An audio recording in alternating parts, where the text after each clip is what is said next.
Hello all, Pastor Franklin Ruff here. I am making this video because I put a challenge out on Facebook and Twitter that we stop talking past each other and we start listening to each other.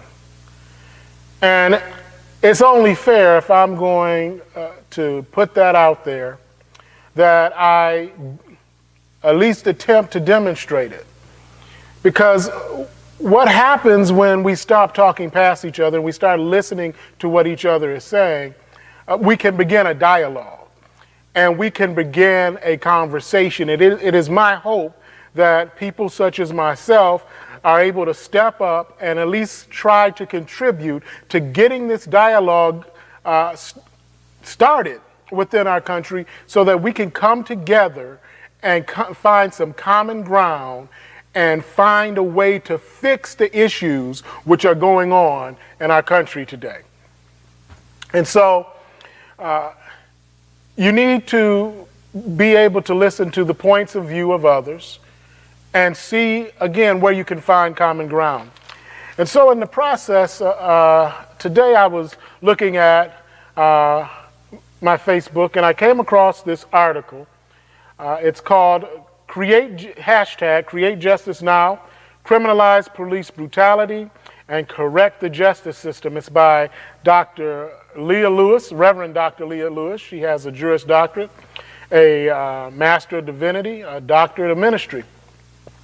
And she has come up with these points that she believes would help in us being able to come together and to criminalize police brutality and correct the justice system. And I think we all can agree that we would want those things to happen. Where we might differ is on how we are going to go about doing it. And so I read this article, and as I looked at Dr. Lewis's Twitter page and some of the tweets, I can establish that we have a slightly different worldview. Now, we're both African Americans, but we have a slightly different worldview. And so when I read the article, I read it with my eyes open, and not making assumptions. And what I found is that I'm looking at this article, there are some things that I agreed on. There are some things that I agreed on, but I felt needed some adjustment, and there's some things that I disagreed on. And so what I wanted to do is talk about a few things that took place in her article. And in doing so, what I'm going to do when I post this on YouTube, I'm going to actually post a link to the article and to her Twitter page. What I want to do is start a discussion. I welcome and hope for comments in good taste and civil, but let's get a discussion started, not only on this issue of the relationship between police and the community, but on a myriad of issues within our country. And I'm challenging you, my Christian brothers and sisters, we need to lead the way, because that is part of what Christ would call us to do. We're called to be light in the community. And one of the ways that we can do that is by coming together, looking past differences in culture, ethnicity, politics, and saying, okay, but we want the same things. Let's figure out how to get there. And so what I'm going to do with you, this is not all of the points that were addressed in Dr. Lewis's article. It's some of them, and I'm going to talk about them. The ones I agree with and why I agree, the ones I feel need to be adjusted, why I need to be adjusted, I feel they need to be adjusted, and the ones I disagree with. Let's have a conversation. Again, I welcome the comments. And so I started reading the article. Again, it's called Create Justice Now, Criminalize Police Brutality and Correct the Justice System by Dr. Leah Lewis. And the first thing that I agreed with, she says, immediately terminate the services of any officer who is a member of a hate or terrorist group, uses or produces any media, social or otherwise, that articulates hate speech. A police officer cannot effectively police a people that they don't like. They cannot effectively police a people that they hate. Now, you would also say that they can't effectively police a people that they fear, but we can at least get past the fear. We can do that through some training and through more involvement within the community. We can bring the fear down. But if you got a police officer that is a member of a hate group, a terrorist group, or publishing hate speech, yes, I do believe that they have to go. The one thing I would say is we need some very strict definitions of what a hate group is, so that it doesn't get to be used by saying, okay, people who disagree with me or people who don't talk the way that I do are hate groups. So we would want to be cautious of that.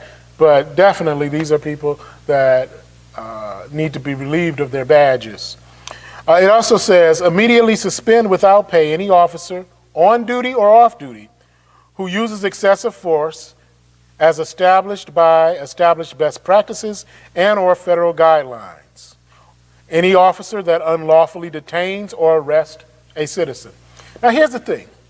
What is the role of the police? The police are called peace officers for a reason.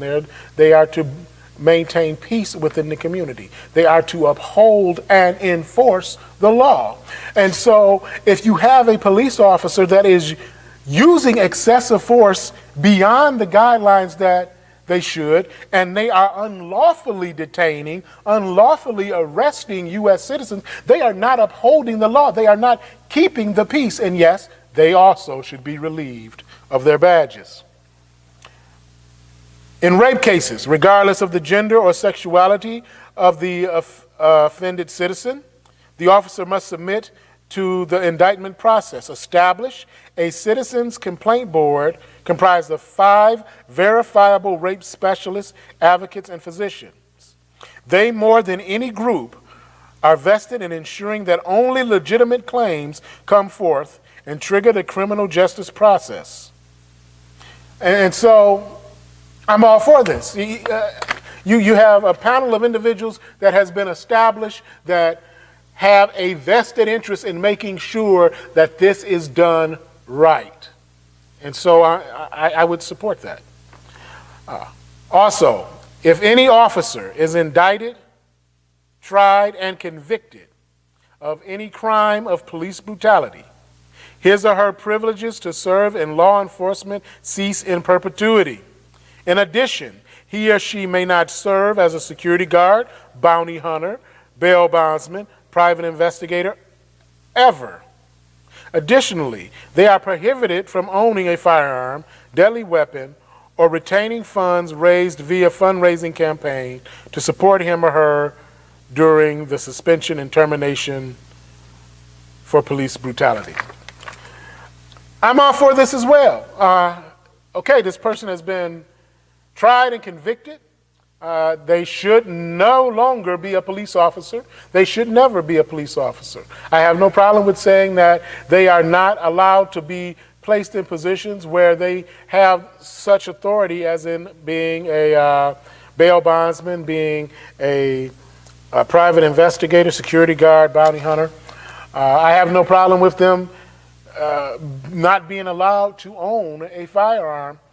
I would say that in terms of money that was raised for them, any money that is needed to pay off bills directly related to the case, people donated the money for that purpose, and it should be able to be used for that purpose. Where the victim is an ethnic minority, 1/2 of the jury must comprise of members of the same ethnic minority group. Where this is not possible due to statistics verified by the U.S. Census, the required allotment of ethnic minority jurors may come from another similar minority group. Okay, I don't know how much effect that this will have, but I'm not against it. I can't come up with a reason. I can't say don't do it. And so let's see what happens. Also, where the victim is female, one half of the jury must be comprised of women. Not an issue with that as well. However, I would say as long as you have the same rule for men, and I would also say as long as you have the same rule for the majority as well. So if the offender is a white man, then at least half the jury should be white men. If the offender is a black woman, at least half should be black. And you'd probably have to say they should probably be black women. Make a degree from a brick and mortar 4-year institution or 4 years of military service with an honorable discharge without a history of post-traumatic stress syndrome, a mandatory requirement for employment in local police departments or sheriff's offices. In the case of a college degree, a candidate must have a degree in criminal justice, military service, and college, socialize with men and women in ways that would truly foster a proper demeanor among law enforcement officers. Now, these are areas that I agree with, but I think need some adjustment. And I would look at that and say, first, I think that Dr. Lewis might have a higher, she might think that college leads more to socialization than maybe it really does. I don't know that the social aspect of college is going to make a person a better police officer. I would agree definitely that it does in the military, simply based on the people that you have to work with on a daily basis. That might not necessarily be the case with college. Also, there are many places you can get a criminal justice degree in 2 years and not 3, and so I would not make it a 4-year requirement. I would make it a 2-year requirement and I would agree to a brick and mortar school, but at least a 2-year requirement or 4 years military service.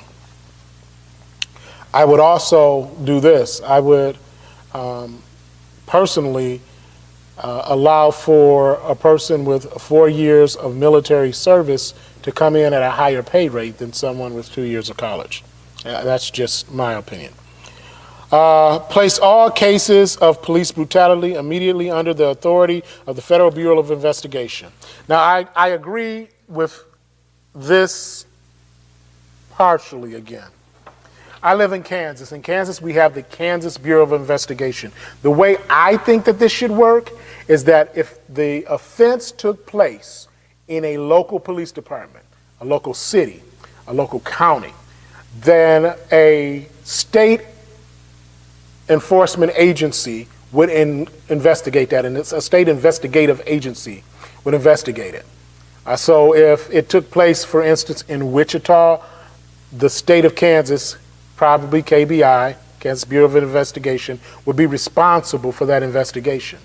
If it is a state law enforcement agency, state police, state troopers, highway patrol, Kansas Bureau of Investigation, then the FBI would get involved. Now the question is, what happens when the shooting involves a federal agency, such as the FBI or the DEA or the ATF? Then this is what I think should happen. You would have a federal agency that was responsible for investigating that, along with the state agency of the state where the offense took place. So state and federal would join together on that investigation so that the federal government is not just investigating itself. In cases where citizens die in custody, an independent investigation by the FBI shall ensue before the indictment process or prosecution process are triggered. Now, what I would say with that is, again, I'm going to use the same example as before. The state investigates local municipalities, the federal government investigates the state, and the state and federal government work together if it's a federal incident. Prohibit police unions from offering legal representation to offending or indicted officers. As an alternative, all police officers must carry professional liability insurance in the amount of $5 million throughout their employ, which they must pay for by themselves.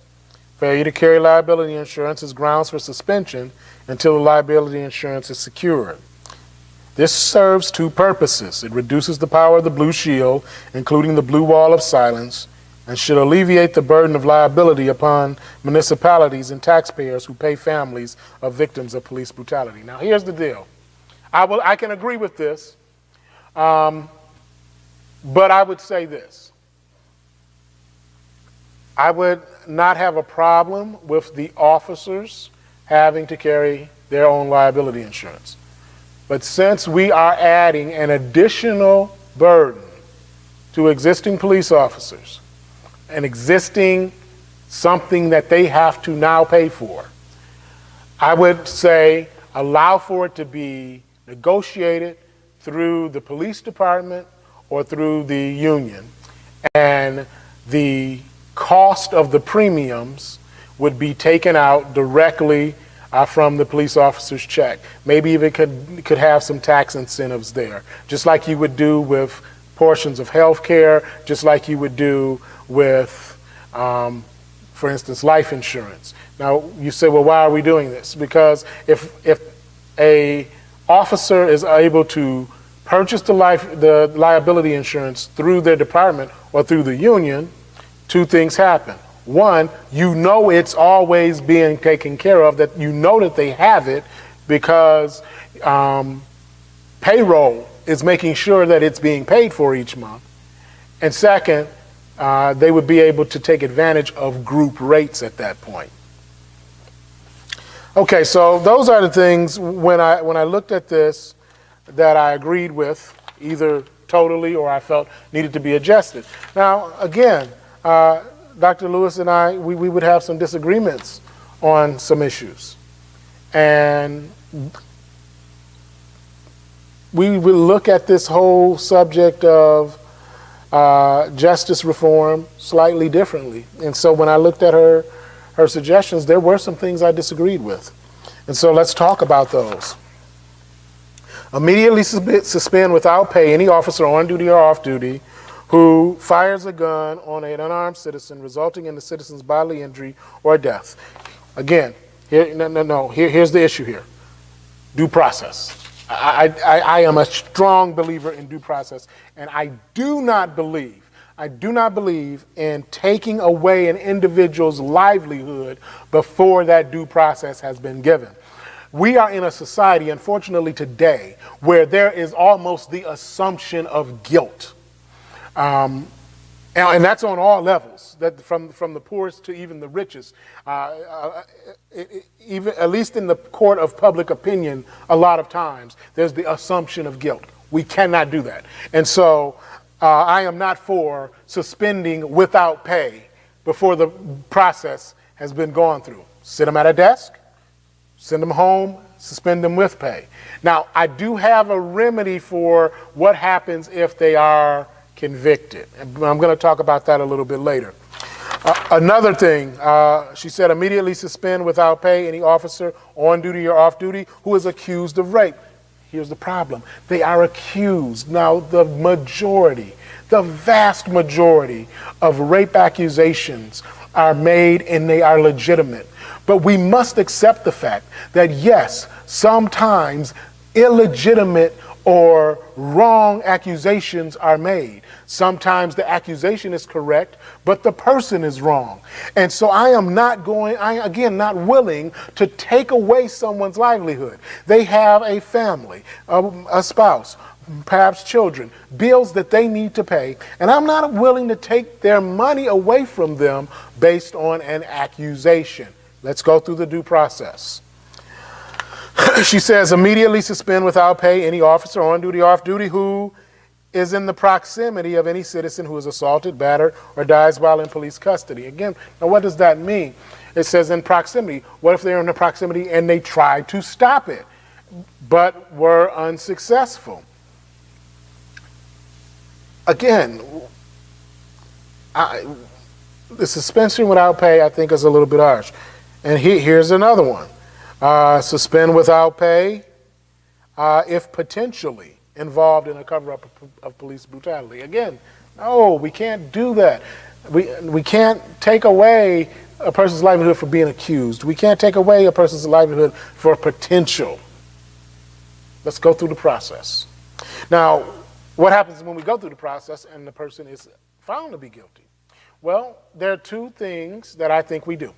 First of all, as they go through the sentencing process, as a part of that sentencing, as a part of their punishment, they must pay restitution that begins the day of the charges being filed and ends with the day the trial ended and they were found guilty. And the reason it ends on that day is because on that day they are also terminated. And so they would have to pay back the money that they had received. And also for additional sentencing. And what I mean by that is, again, police officers are peace officers. They are expected to uphold the law. Now you have this person that has used excessive force. You have this person that has raped someone. You have this person that has been involved in a cover-up and they've been found guilty. There's a sentence that's going to be handed down. I would say that there needs to be additional sentencing simply because this person broke the public trust. They were a peace officer. They were a police officer. And what they have done, not only did it break the trust, it made life a lot more difficult for their co-workers who are going out there and doing their job each and every day. And so, yes, I think that there should be some additional sentencing. By example, a person gets 10 years for rape. I don't know if that's a sentence. I'm using that as an example. So they get the 10-year sentence, and an additional 2 or 3 years is tacked on because they did it and they were a peace officer, a police officer, and they knew better. They broke the public trust and they made life more difficult for their fellow officers. And so while I would not be for suspending people without pay, without due process, once the process is over, all right, let's get some money back. Let's put them in jail. Let's get some additional sentences. Now let's talk about one more thing. I want to talk about one more thing that Dr. Lewis had to say that I don't only disagree with, I have to say that I strongly disagree with. And that is she wants to set up an international court with the aid of the United Nations to help to prosecute these police brutality cases. I am totally and completely against that. And here's why. I believe that international courts have a place. They have a place in disputes between nations. They have a place in prosecuting crimes against humanity and war crimes.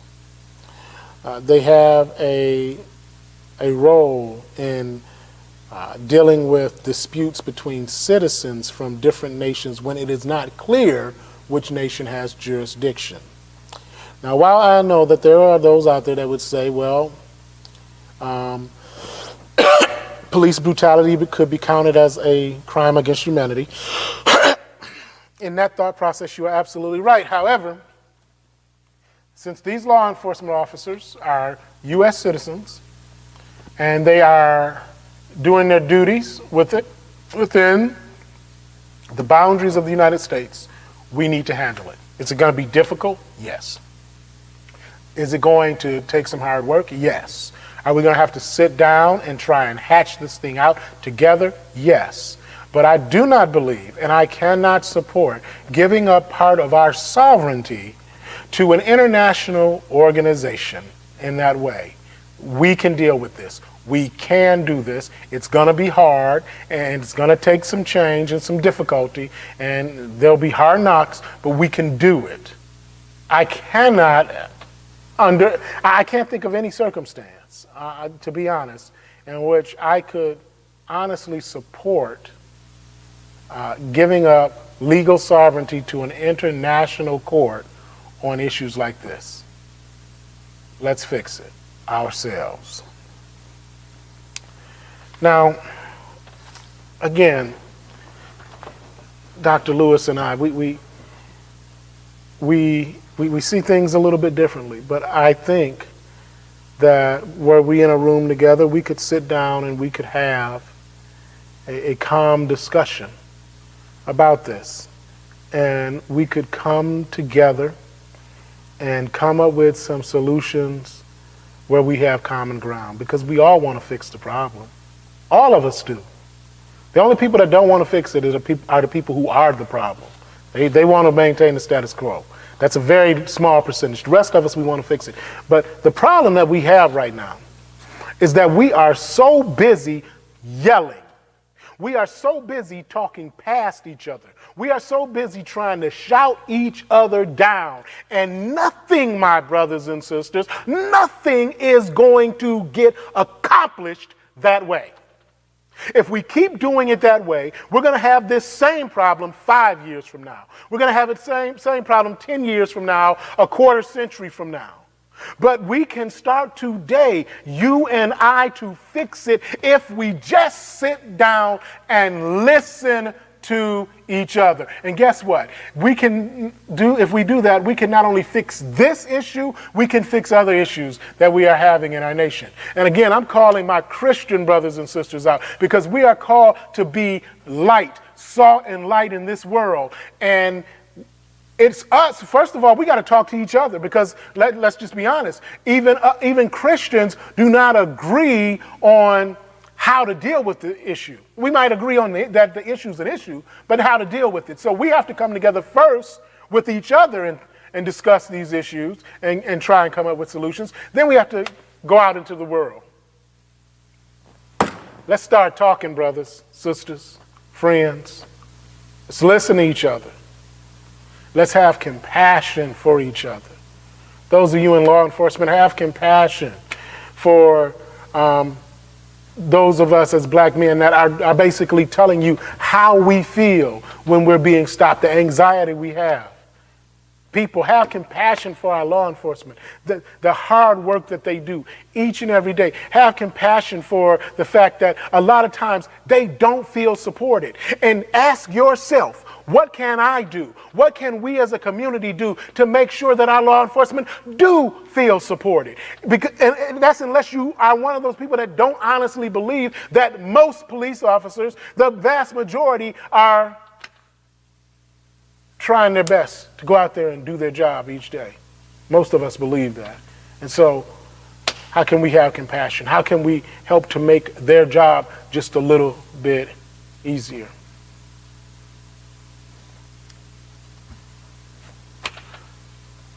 We can get this thing done, brothers and sisters. The fact of the matter is, we don't have a choice. So let's start talking. And then let's start doing. God bless you.